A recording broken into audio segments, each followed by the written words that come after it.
Good morning and good afternoon. Welcome to this week's edition of the Digital Shop Talk Radio. I'm Tom Dorsey, and I am joined by my co-host and CIO, Uwe Kleinschmidt, and one of our expert panel of experts, Bill Connor, to talk about Technician Effectiveness Report today. Why? Because it's important. And so you need a pen and paper today, pencil and paper if you got to make a lot of erases, because you're going to want to take notes. You know, we touched on Technician Effectiveness Report about, maybe a month ago, a few shows back, and we gave a pretty good, rundown, but, we thought because of the level of engagement and the questions we were getting, we needed to go a little bit deeper, and today's that day.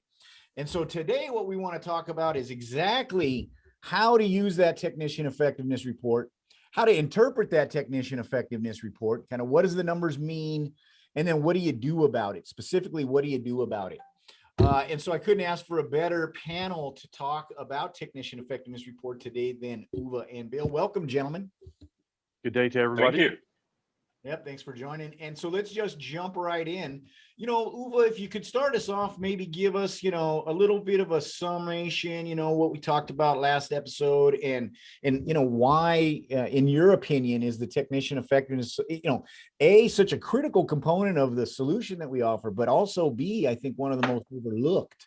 I think one of those really, it's this powerful tool that just sits, kind of unused in a lot of instances.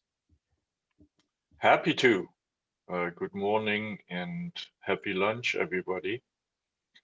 So why did we do it?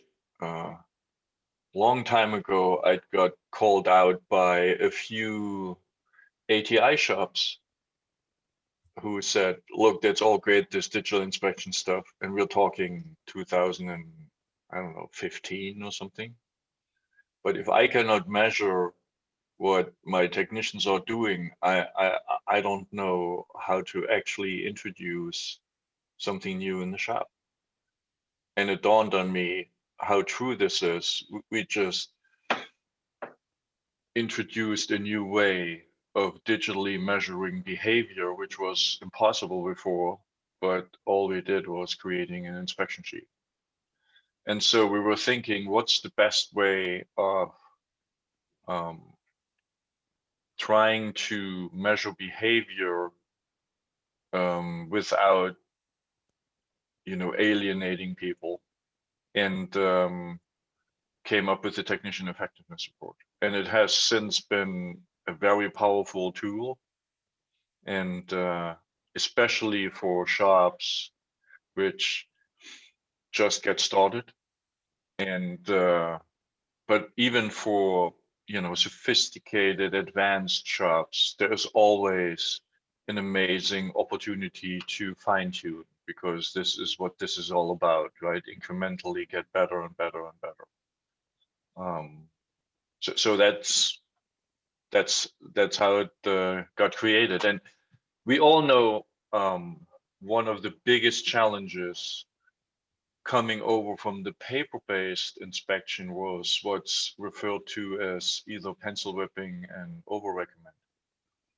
Right? Technicians who don't feel motivated and encouraged to do a thorough job have looked at an inspection as a waste of time, especially if there was not enough work sold to make it worthwhile. Right. And so, and the clever ones knew exactly what the service advisor is going to sell, and magically more cars had exactly that problem. And so both is a phenomenon everybody is aware of, and the Technician Effectiveness Report just allows to point out those tendencies and eliminate them or amplifying them. Sometimes it's actually a good thing, but we will get into this hopefully during today's session.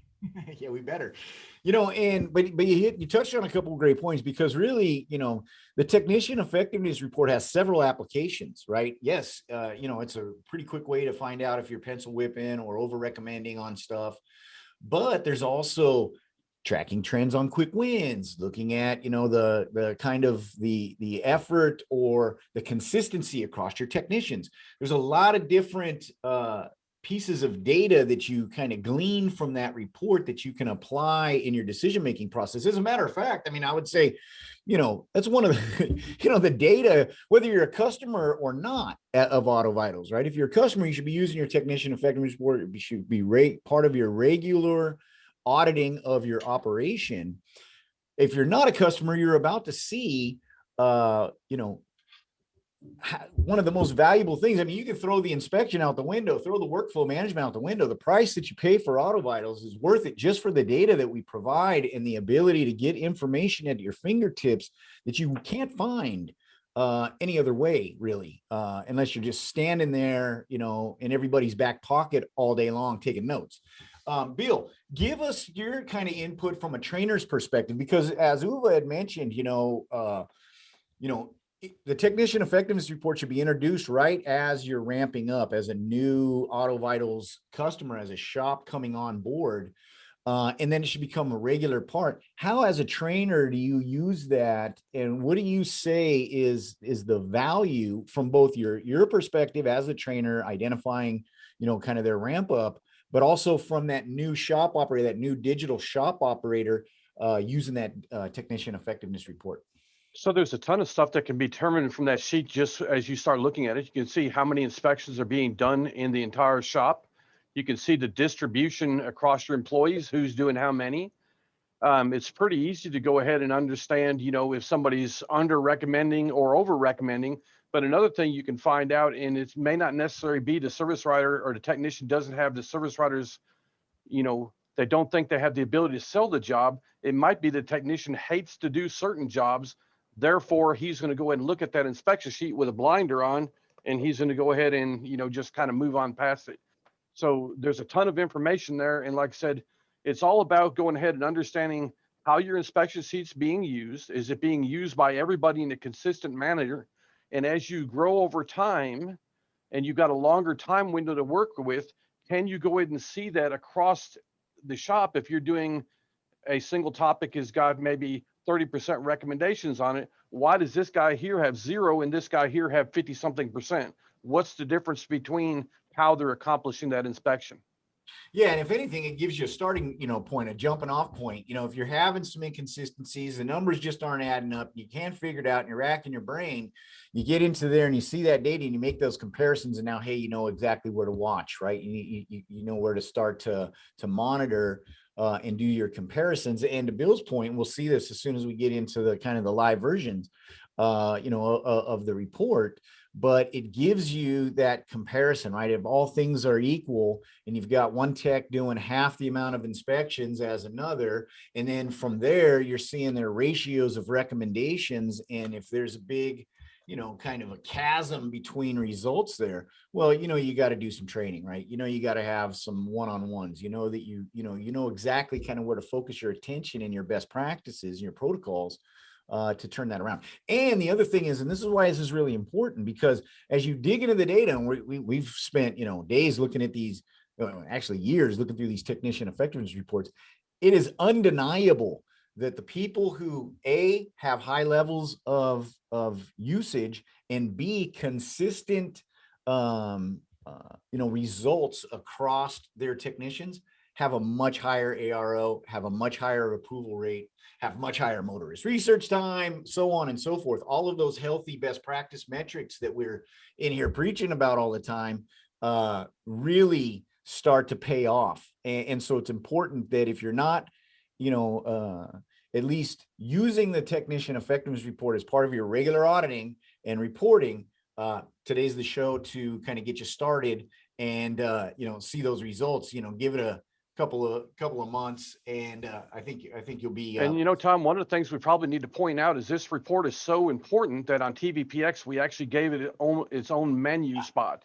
So just open that menu and you'll find it right there. So that's it. And you know, one of the other things you'll find out is a lot of people, they create their own inspection sheet and they've got a lot of topics on there. Some of them, you know, may or may not apply. And if you're looking at the thing month after month after month and nobody's touched that topic all the way across, it's time to have a meeting with your staff and decide, do we need to understand why this topic is on here and use it, or do we need to remove it and or replace it with something else? Yeah, that's a great point. Yeah, and and I was, we'll see. I don't want to steal the thunder, but I was going through, some of these, and some people have these massive, inspections with all, lots of topics, and other people really have consolidated. And I got to tell you, the ones that are consolidated I think have a much higher and more consistent usage. So I thought that was pretty interesting. But let's dig in. Who wants to, if you want to share your screen and kind of let's start going through some examples and really focus on, helping folks to determine what it is that they're looking at, number one. And number two, what do they do and how to interpret that information? And then what do they do about that information once it's known? And also I want to welcome John Belmonte, popped in, surprise panelist visit from our CEO. Hopefully he's got great input on technician effectiveness report, maybe some insight on what's coming, but we'll find out when he comes online. Yeah, I guess I'm a panelist emeritus. You are. I was a panelist last week, and when I logged in, here I am. So You are. That's how we do I'll let it. you know if I see you guys missing anything. I'll be sure to weigh in. Otherwise, I'm going to listen and learn like everyone else. You will, buddy. Thank you. We call that lurk and learn here on the Digital Shop Talk Radio. Learn and learn. Welcome. Exactly. All right, boys, what do we What's look? first in sharing? Bill, I hope you are okay with that. Can everybody see it, or should I zoom in more? Yeah, it's great. And by the way, for folks in the audience, use that chat button, use that Q&A button in your Zoom dashboard there, in your webinar dashboard, to ask any questions, right? Don't be shy. We're here to help. Cool. Before we get into the nitty-gritty, I really like to comment on what Bill just said, number of inspection topics on your inspection sheet. So we introduced digital inspection, and it was like a liberation, right? Because before you were constrained to the size of the paper, and it was printed already, so a change was really hard, really hard. You have to reprint everything. And with the digital inspection, that whole freedom of defining whatever you wanted led to some very interesting inspection sheets with 120 topics, and that makes it really, really hard, right, for technicians. So I would highly suggest. So Bill, what do you think is a good vehicle health inspection sheet size? So most of the time, if you're trying to go ahead and do an inspection on every vehicle, which is what you should be, the sweet spot seems to be somewhere between 30 and 50 topics. And it really depends on the type of vehicles you're working on and whether your business model says you're going to drop this car off and leave it with me, and I'm going to, develop a process for delivering a safe, comfortable vehicle on every visit, or whether you're in a quick service mode that basically is along the lines of, I've got to get X number of topics done because the people are pacing back and forth in front of my counter, and then use it to go ahead and, kind of tie the vehicle down, find a safety or breakdown issue where they'll actually leave it or have a full inspection done. But somewhere between that 30 and 50 topics seems to be a sweet spot to accomplish the task of, getting the customer aware of what's going on. And what do you recommend? When do you start making specific inspection sheets? What would be reasons to not just have one vehicle health inspection, but maybe a vehicle type specific one, or similar reasons? So if you're a specialist shop, I would maybe even take that main inspection and go ahead and duplicate it, and then go ahead and make it for like a Lexus RS 350 or something that has specific CAN jobs, vehicle specific CAN jobs.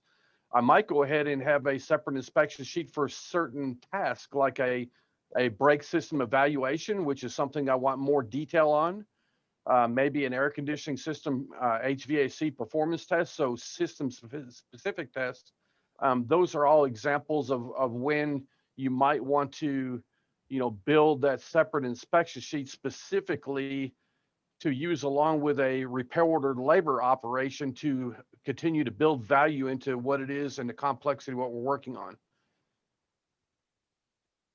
And if you had to make a assessment how many different inspection sheets a library would contain for a seasoned all makes all models shop, what would the number be?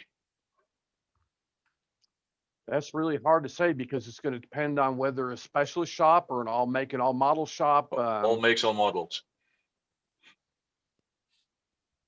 I think over time they probably should have one for each specific system on it. So if they service maybe 15 or 20 different systems, you know, there's a POS system out in the marketplace that actually has inspections built into it that has 22 different inspections, and they're based on, you know, system specific inspections, and they do that for a reason. So you're not willing to volunteer a number? I'm going to go ahead and say my number would be that anything that produces the best return on investment for time and goes ahead and educates the customer in a way that we can demonstrate the value of the complex vehicles that we're working on. It's a great answer. And I'm sure where I'm studying to be a politician too, by the way. I was going to say something like that. I'm pretty sure he was somewhere like more than one and less than 22. I thought that was his answer. Cool. So let's go into the technician effectiveness report. Yeah, really quick. Oh, sorry.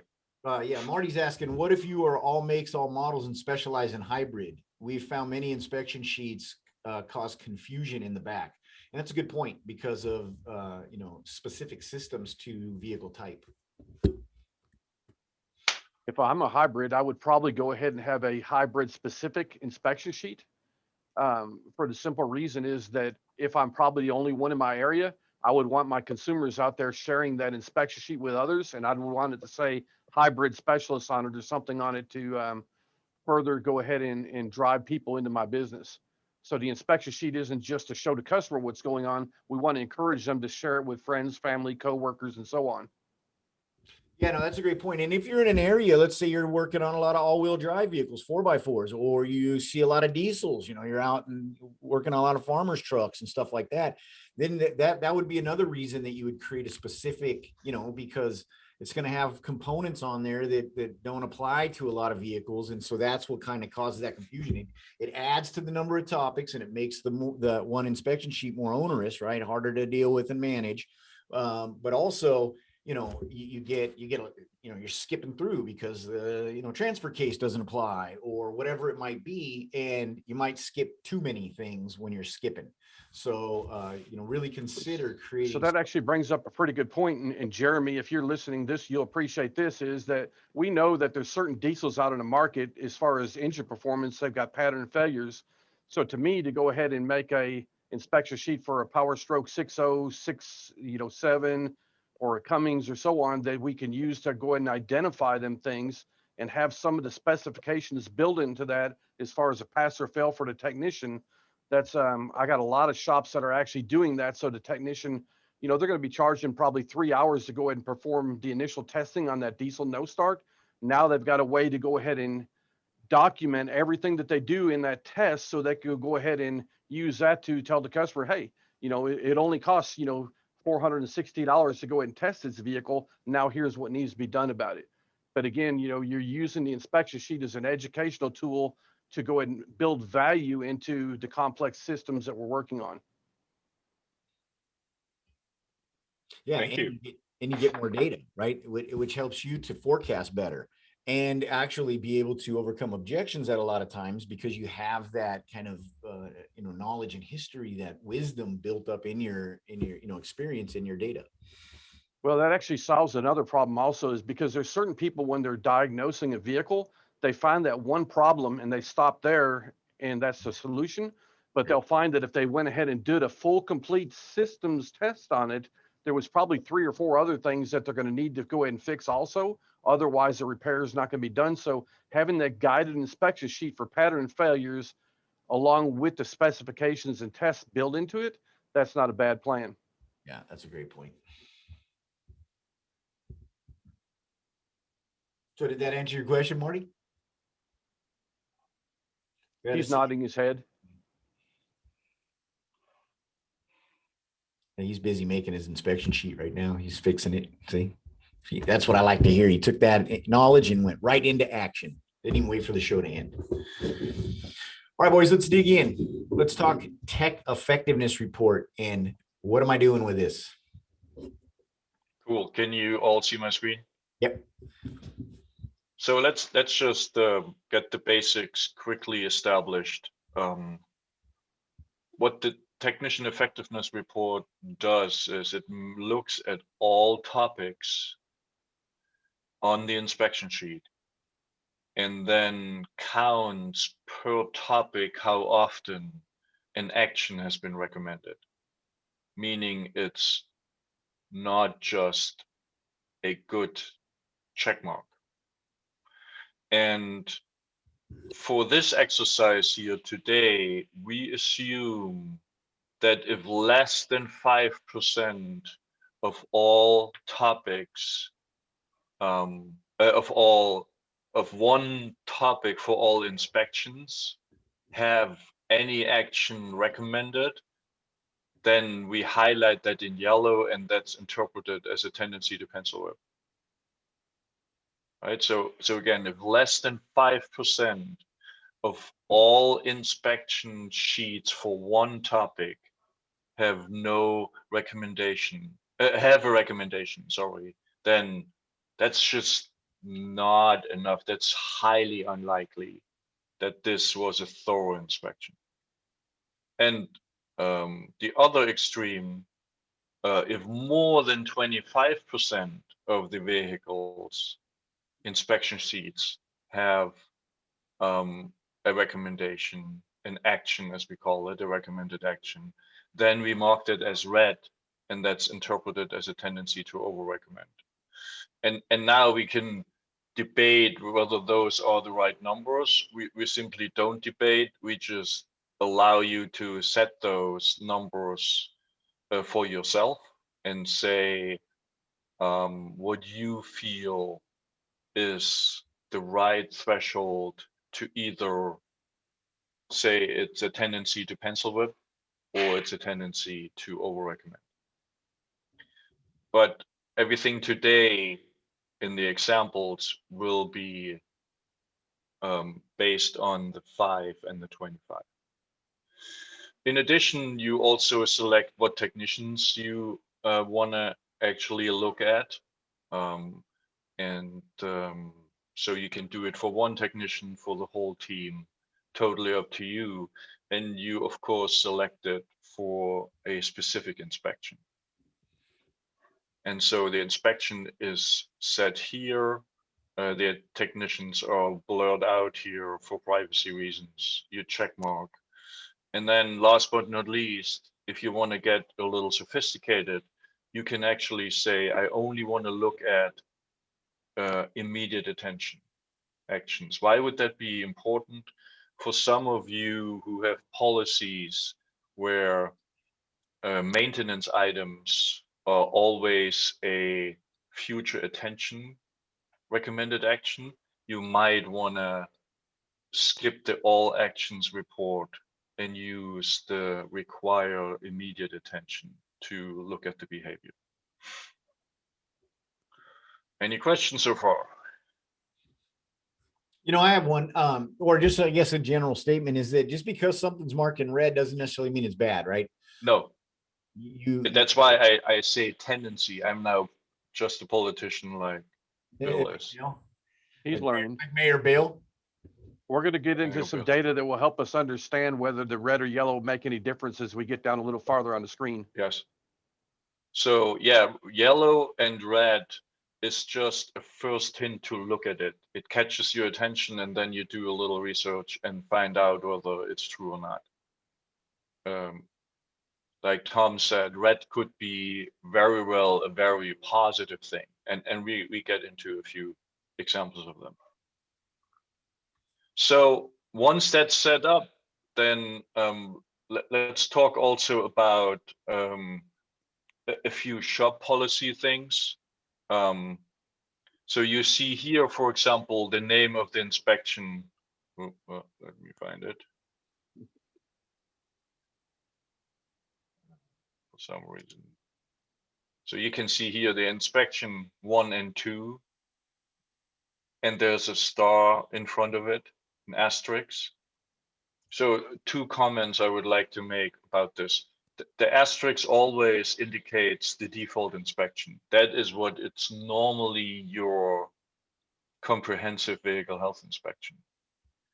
And but you can select any, but that's the one you need to start with to look at the behavior of the whole back shop. The recommendation I want to make as a, by the way, inspection 1 and 2 might be an awesome way to manage it internally. If you present it to the customer with that name, you're gonna have some questions at least. It's confusing what it means. So we highly recommend give it descriptive names. And so it's clear in the shop as well as to the motorist, like vehicle health inspection. What was Schaumburg's called again? What was JJ's called? Do you remember? Oh, it was I can't remember. Schaumburg Automatics Vehicle Health Assessment or something like that. State of health. State of health, right. As long as it doesn't have the word check in it, I'm okay with that. Check normally is synonymous with free and having Yes. little value. So inspection, analysis, whatever. Complementary should not be on there either. Yeah, that's a great point. So the next thing I would like to point out, and let me get back to my Zoom feature here. Let's see. This is important to look at before you look at anything else, because it tells you a lot. So it tells you how many appointments were in total done during the selected time frame. And so if that is a super high number and then the other numbers are super low, especially the first one, the report is not really helping because most of the appointments haven't received an inspection, right? So there should be a good, this number should be as close as possible to this number. Same for the next number. Unassigned means that inspection sheet has been done by a technician who is unknown to the system, right? So in this case, 64 inspections don't have a real owner, right? That often happens when you share tablets and or not assigning a tag and so on and so forth. And last but not least, just for completeness, deactivated means some inspections are simply invalid. And since we don't delete anything, we just deactivate it. It's called deactivate. So yeah, check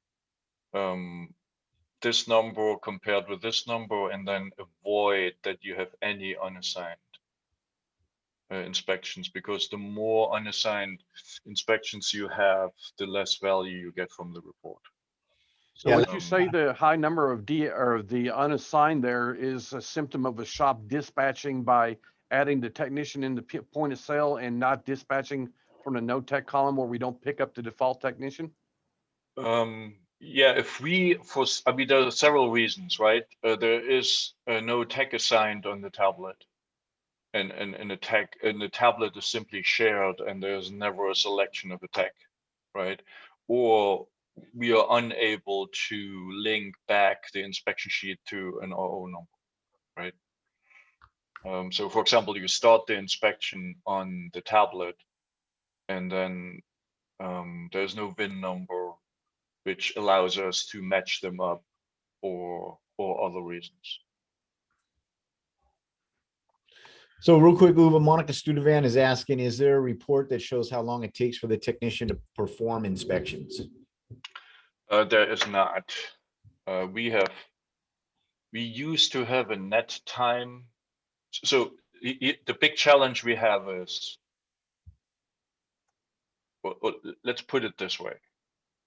the best way to measure how long an inspection takes is make the inspection a job on the work order and let the tech start and stop a timer. Like with any other job. Any attempt we have done in the past to get better data has failed, because all we can really measure is how much time the tech spends on the tablet to document the inspection results. But whether it took him 3 times the time to look it up on the vehicle and disassemble stuff and assemble it again, we have no way of knowing. So that's why we eliminated those times we had in the past, because they were misleading. The best way to measure the time, how long it takes, is make the inspection a job on the work order, which is a best practice anyway, and ask the technician to start and stop the time on that job. Yeah, and in your shop effectiveness report, you could go in and you could identify when the tablet was open to that vehicle and then when the inspection was sent to the customer. I mean, that's a longer period, but that also incorporates in the service advisor's editing and preparation time. But that's really what you're looking for is how long does it take to get to the customer? So hopefully that helps you a little bit, Monica. And so that tip that you just pointed out there is not just for the inspection, it's for anything you want to go ahead and do a labor time study on, to go ahead and make sure that the customer is getting charged the right time and the technician being reimbursed for it. So normally the way this is used is for a period of a month. Everybody in the shop clocks time on that. The data gets exported, you do an average, and then and then you don't have to go ahead and do it again unless something significant change on whatever operation, be it an inspection or any other operation you're trying to make sure you charge the customer properly for or reimburse the technician properly for. And that's a labor time study. Yep. The next thing I want to point out is, pulling tricks like unassigned techs is great for internal reporting. It just throws off the whole reporting, because that's just a placeholder for inspections you cannot assign to a tech, and should be avoided. I mean, it's not a big deal. I'm just pointing it out. If you really want to do a good analysis, it should be personal. There should be a logged in tag, and so you can talk about the results later.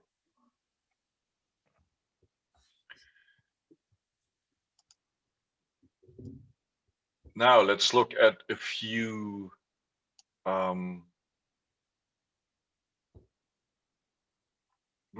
examples. So here you see a lot of topics, right? Walk around, smoke certificate test, engine cranking, front tires, rear tires braking, where everything is either red or up here, right? The walk around is red all the way across. In this case, that's a positive thing. Why? The walk around is documented with pictures and actions, and so there is no reason to worry about it, right? And I mean, it's amazing this shop is doing it in a highly consistent manner, right? And in some cases, it might be mandatory in your shop, and then this tells you that the guy in the middle column or the first and second column, it is 72% of the time. So if it's mandatory, what's going on there? Right. And it at least gives you a direction to go find information. But this is a perfect example where red shouldn't worry, right? So this is a shop policy. This is all under the umbrella of shop policy. Your shop policy, this shop's policy, is to have tons of recommended actions with notes to document the workaround. Hey, Bill, Uwe, Bill's asking if you could zoom in one level on the. Of course. How's this? Perfect. You know, Bill's used to being in the spotlight, and so his eyes aren't as.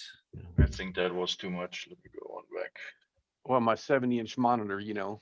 I was gonna say, we need to get Bill a bigger monitor. Oh yeah. Gonna need a bigger office.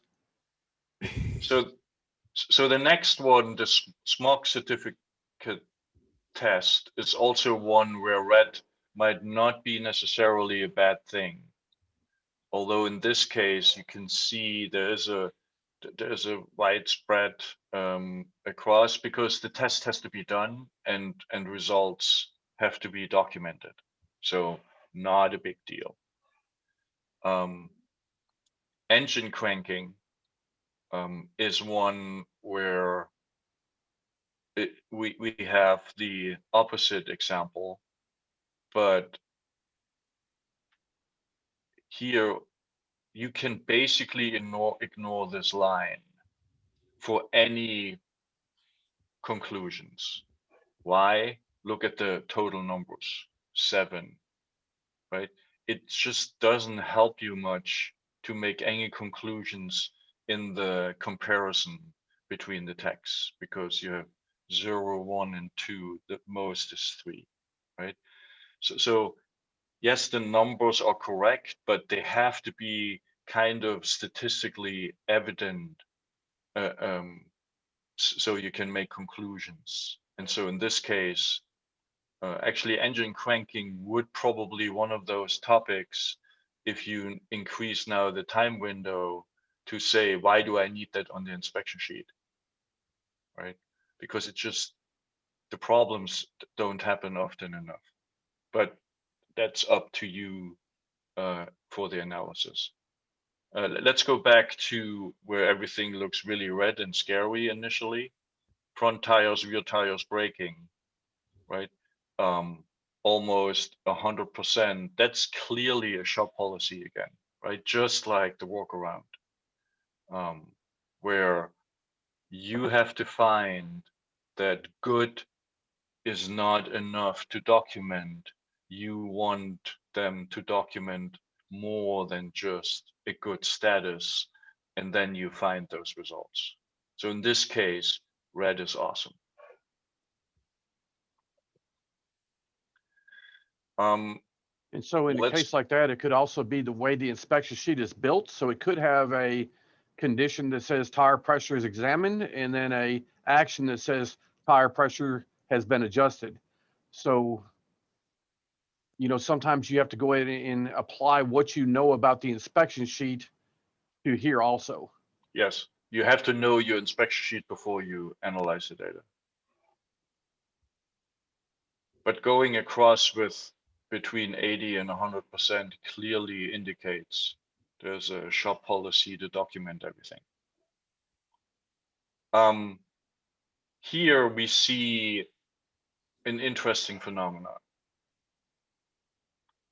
It seems to be a shop policy, right? The question is it a good one? And I let you decide. If 70% of all vehicles have a cabin air filter problem, that seems a little bit on the high side. Or for the whole shop, half or more than half of all vehicles coming in have an air filter or cabin filter problem, that looks potentially like a shop policy where, or the lack of, where technicians find easy things to inspect and then mark them, right? So I leave that up to you to decide.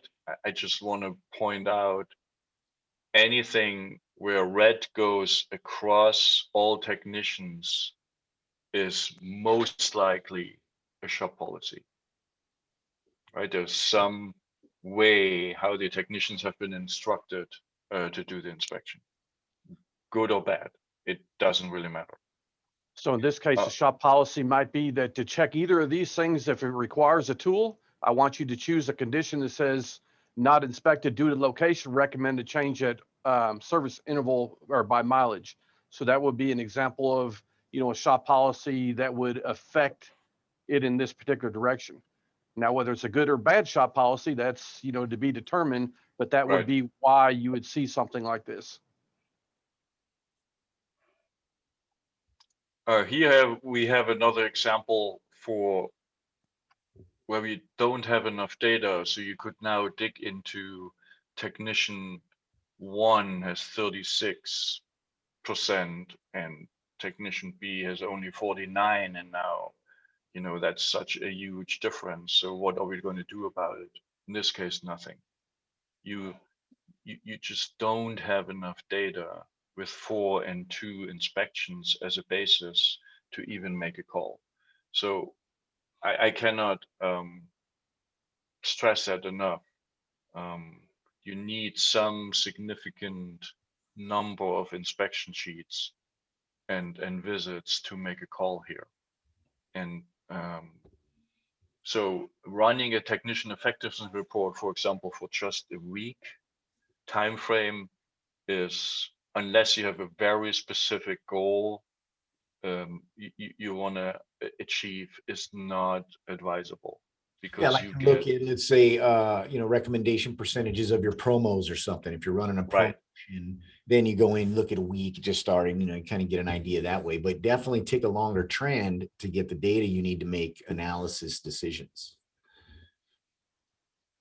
Yep. So really, if you got a bunch of technicians and you've been doing inspections for a while, what you should do is widen out that range, look to the shop average, and then look across to see if they're doing a decent number of inspections, and then see if they're varying high or low from the shop average.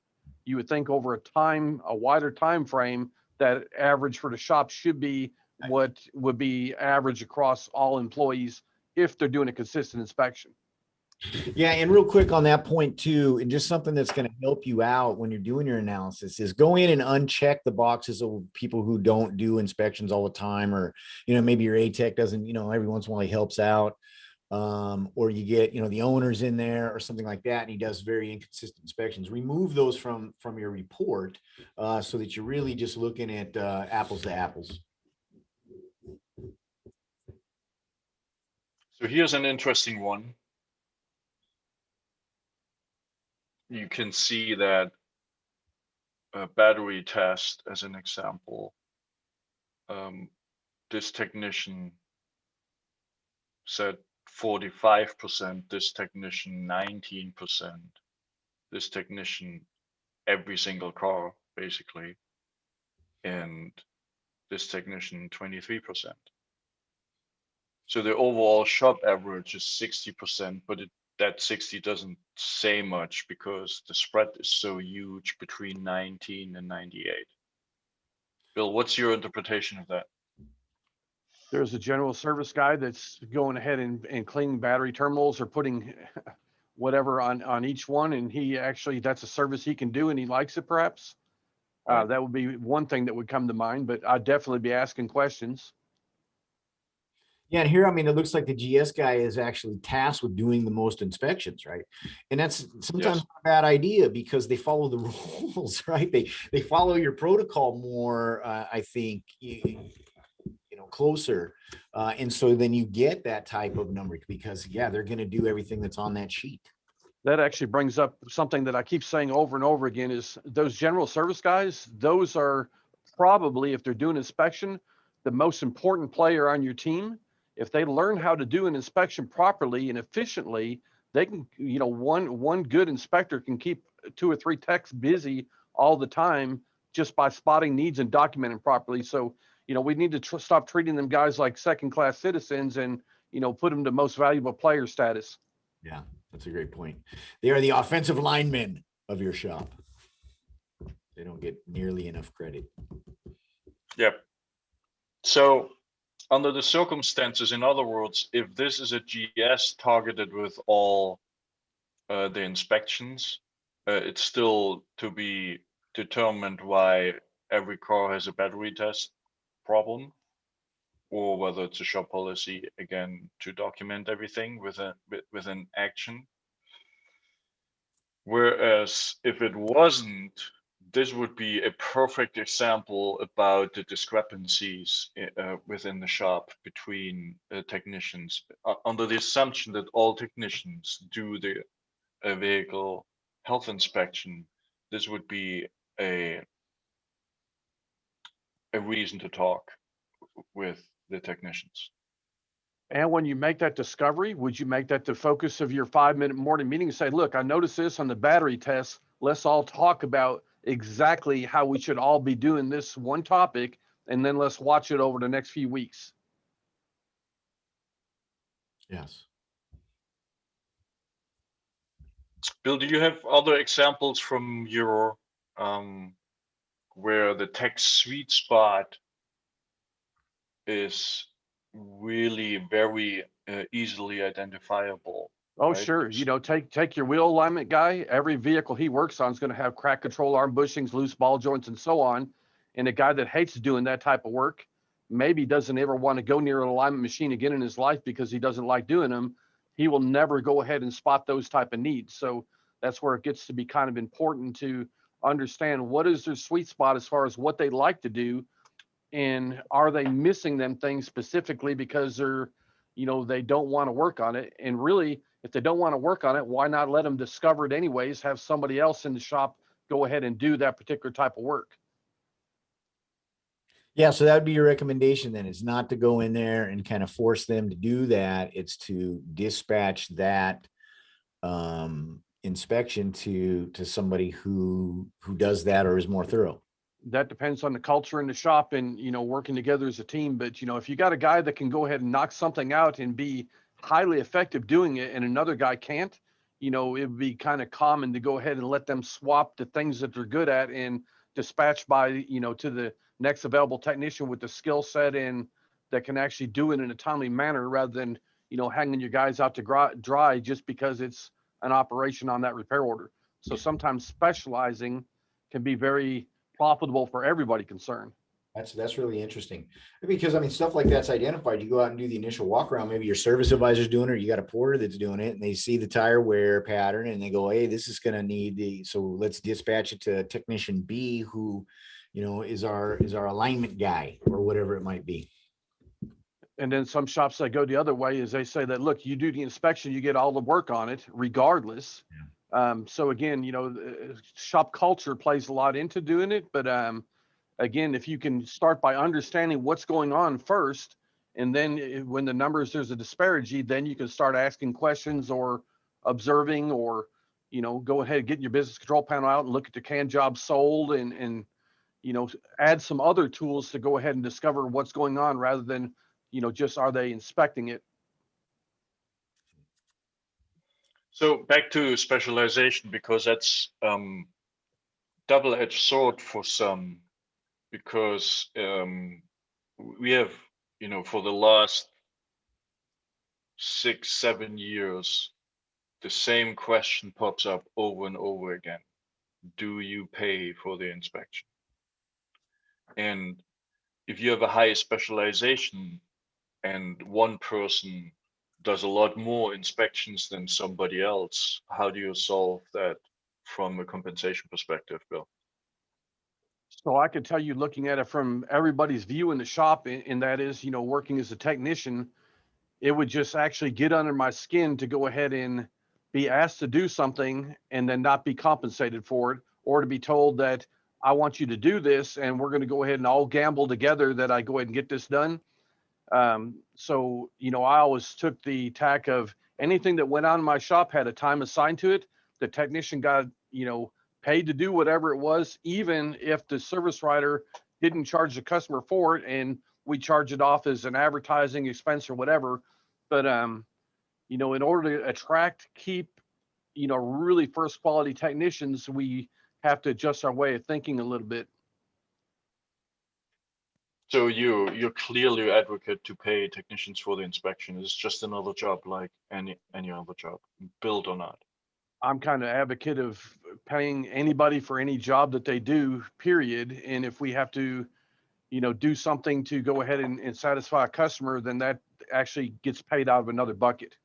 But again, this is a discussion that's been going on ever since the caveman's been walking the earth pretty Right. much. So, That's right.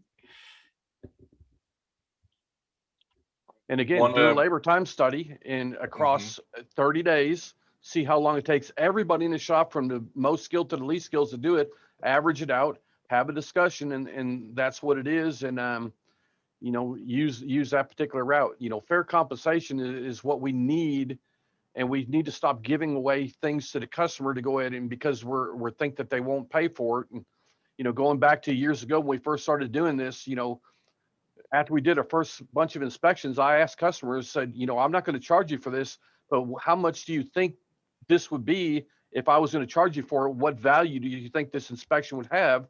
And when the customer is telling me $80 to $100, then I know the customer sees that. So, why wouldn't I go ahead and consider either maybe at a certain point charging the customer for it, or going ahead and making sure my technicians are reimbursed for something that's highly valuable? And look at it this way, these customers are already in your shop. Think about how much money you spend to get that customer in your shop. And now they're already in your shop. I would rather go ahead and give my technician 3 or 4 or 5 tenths to do an inspection than to pay some advertiser on a gamble that they might bring somebody new in. Brilliant points, buddy. So, wow, we're almost at the top of the hour. Let's look at a few other things. We mentioned that before.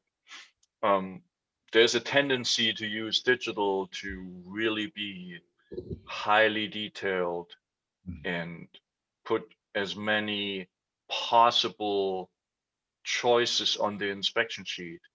You should go in on a regular basis and study the activity on all topics. So in this case, for example, 960 inspection accomplished, created across the shop. 3 actions for this topic, 3 actions for this topic, and 0 for this. Right. So the question seems to be, why is it on the inspection sheet? Yeah, and in this instance, you might make a inspection sheet that's drivability, right? And move those types, because that might be important for your shop to gather that information. You just don't need to do it on your default inspection. Or you go ahead and make one topic that's road test, and you go ahead and put conditions in there for each of these 2 topics here, and you take the cooling system hoses, heater hose bypass or whatever, and think about, do you combine that with some other type of topic that's already there as a condition on that topic?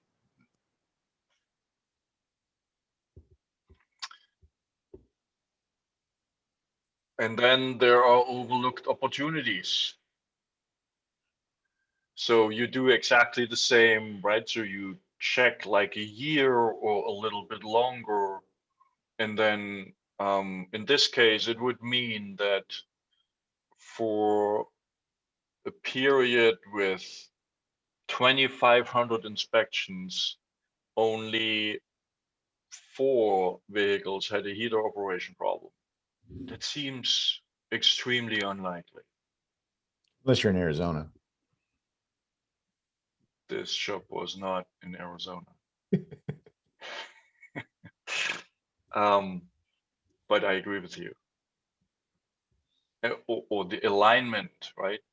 Yeah, that one. 41, which is the highest of all, but still seems to be extremely low with this amount of inspections. 1.6% of vehicles in general in this shop have an alignment issue. That seems extremely unlikely, and it goes across all techs. It's not that one tech is making a realistic amount of recommendations and others are not. Yeah, and I mean, even if you don't have an alignment rack, right? You should still be documenting that. If you sublet it out, at least you have the information and you're doing a comprehensive and complete analysis. Even if you don't sub it out, we really owe it to the customer to go ahead and tell them the condition of their vehicle, period. Yep. And again, as I've stated over and over, we are not in the repair business any longer. It's our job to deliver a safe, comfortable, and dependable vehicle on every service visit. We do that with a condition-based inspection and documenting it, and let the customer decide what they do or do not want to do. I mean, the worst thing in the world would be to go ahead and have something get missed and somebody go out there and get hurt. And then, even if you're not responsible, you should probably feel responsible.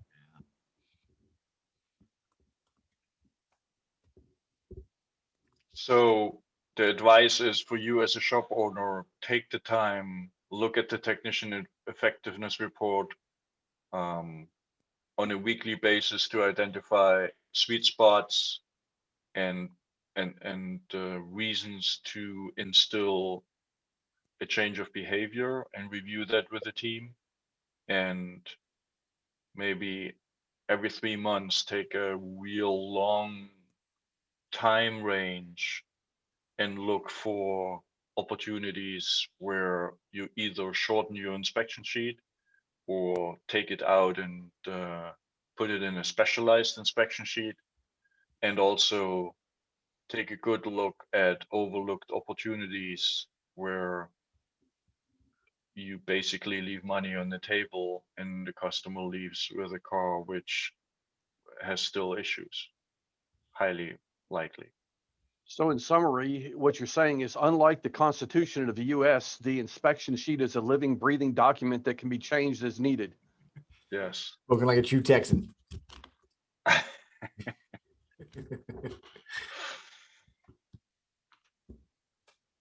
That's all I got for today. I hope it was That was really good. it gives you some food for thought, and do a review of your inspection sheet using the technician effectiveness report. Yeah. Especially when you start becoming a digital shop, this is the best tool to identify, next to the BCP, on how to get everybody working as a team with the same procedure and goals.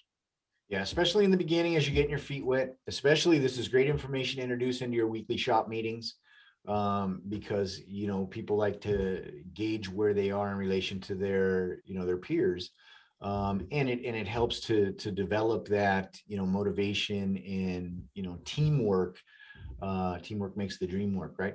Gives you insights into your operation that you probably didn't realize and didn't see. Helps you to tighten up your inspection sheet, which is really important from an adoption perspective and in a results perspective, right?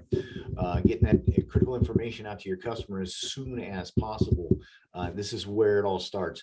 So if you haven't looked at yours, you need to hang up from the show, open it up. If you're on Legacy, it's going to be down under reports in your sidebar. Reports, technician effectiveness report. If you're on TDPX, it's right there on the left-hand sidebar. You'll see it about midway down, technician effectiveness report. Click on it and play around with it. Get comfortable with it. If you have any questions, bring it into the Facebook forum. There's hundreds of people in there that are willing to help answer those questions, give you advice and some guidance on how to make the most out of not only your technician effectiveness report, but AutoVital's solution as a whole. Take advantage of that. Those folks are ready, willing, and able to help you, and look forward to doing it. We are blessed that we have such gregarious customers that are always willing to help, and I want to thank them very much. Virtually Vision is happening. AutoVital's booth is in Exhibit Hall B. So if you're not registered, you don't know what I'm talking about, Google it, Virtually Vision. It's the MWACA Vision Trade Show. Get in there, come say hi. It's a 9-day event this year. Some fantastic speakers in there. And of course, myself is in there, and Garrett representing from AutoVital. So come by and say hi. You'll find us in Exhibit Hall B. Looking forward to seeing you in there. And tune in next Wednesday. We're working on some really good how-tos for you around driving, weekly revenue by service advisor, and also build hours per inspection. So tune in next Wednesday, same time, same place. Learn more, bring a pencil and a pad of paper, tell your friends, and share this information as much as possible. And let's continue this conversation on the Facebook forum because we're here to help. Don't forget to share this with your competitors, because we want to get them to help grow the industry rather than being that low price leader of the marketplace. So turn them into an ally instead of a competitor. Exactly. Oh, and by the way, yes, Roy Foster, somebody will reach out to you immediately to help you to upgrade to TVPX. Write that down, Bill. And Marty, we had a great time with you too, buddy. It's good to see you, or at least your virtual presence again. You're very welcome. Thank you very much. One of these days we have to get Roy on again. Oh, I know. Oh, Yeah. yeah. Believe me, I've been racking my brain for topics to bring Roy on. Roy's always a firecracker to have on the show. So I'll be talking to you soon, Roy. Have a great day, everybody. Thank you very much. Thank you. You're welcome.